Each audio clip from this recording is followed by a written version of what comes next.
Keď som sa prvýkrát dozvedela o preložení tohto podujatia, tak som len smutne skonštatovala, že je to teda smutné, ale bohužiaľ stáva sa to. Keď som sa však dozvedela pravý dôvod na preloženie tohto podujatia, tak moje konštatovanie vystriedal obrovský hnev.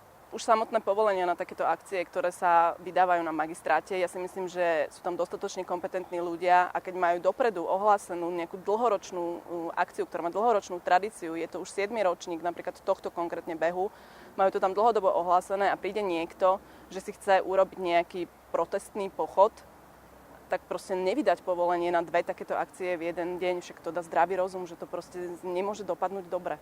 Myslím si, že mesto sa v prvom rade zláklo. Mesto sa zláklo toho, že bude musieť zrušiť, alebo teda vôbec nevydať povolenie na tento pochod.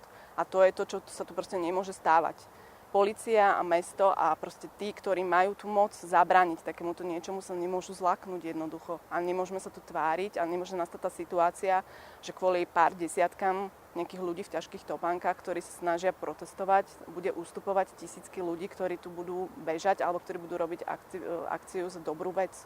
A som zvedavá, že koľko z tých našich občanov, z tých anarchistov, ktorí tu všetko kritizujú z tepla svojej obývačky, príde naozaj verejne vyjadriť svoj názor oproti skoro 5000 bežcom, ktorí teda neváhali a ktorí boli pripravení vyštartovať na to svoje podujatie.